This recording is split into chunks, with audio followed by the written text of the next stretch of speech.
Hey, plus participants. Okay, this investigation is all about seed dispersal, how seeds spread themselves. So, part of this investigation does come again from the budding botanist, and it's called the seed scavenger hunt. Now, I've kind of adapted this lesson a little bit.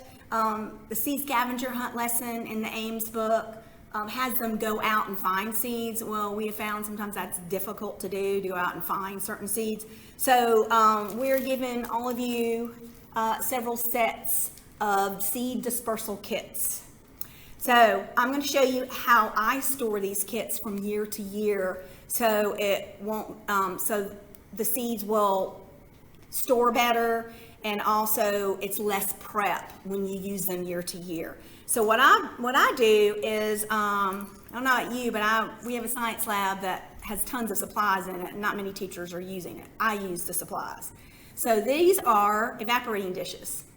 You don't have to have evaporating dishes. You can just get small plates. But what I do is, what I've done is I have taken sticky notes and I write the names of the seeds on here with a Sharpie, and I keep these dishes stored. I have 6 sets of these for my groups of students, and I store them in a bag in a storeroom. So every year, I don't have to relabel them. I have them. I can use them from year to year. So the great thing about the seed dispersal kit is all the bags are labeled with the names of the seeds. So this is called a cookaburra.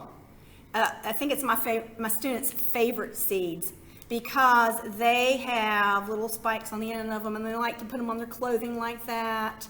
And I tell them, you want to tell them they can put it on their clothing, but they can't put it on their classmates' clothing. Okay, so there's the cookaburra. Also on the labels, underneath, it says exactly the method by which the seed is dispersed. So underneath cookaburra, it says by mammals. Okay, sticks to the mammal's fur. Underneath the one called sickle pod, it says by mechanical propulsion, which the plant dries up and then it shoots the seeds out. This one is called the box elder. It's very similar to a maple. It has that like a little helicopter. So this says by wind. So you don't have to guess. It also comes with a little book that explains how these seeds are dispersed. So the kids will get an investigation sheet, the seed scavenger hunt. And what you want them to do is you want them to draw it again using colored pencils. You want them to measure the length in centimeters and width in centimeters. So the kids are getting great hands-on practice measuring in the metric system, which we really need to do that more often than we do than the 3 or 4 weeks in science in the math class. So this is really good for learning how to measure. And you want to teach them how to measure in millimeters as well as centimeters. Okay?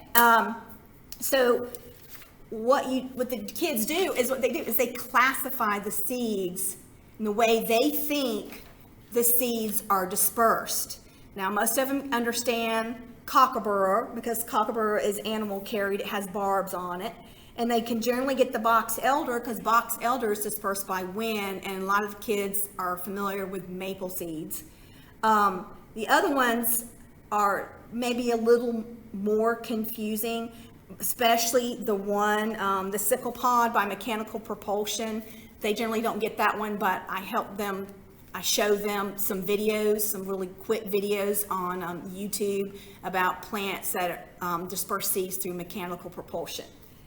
And let's see, also I add, I bring in cranberries and blueberries, and if you can see this, it says cranberry and blueberry. So I put them in here, and I also give them a cup of water because they need to test to see which ones float.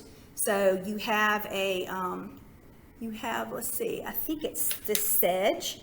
It floats, so they do need to test it. But you need to make sure to talk to the kids about the best way to float the seeds and not to make a big mess. So that is seed dispersal.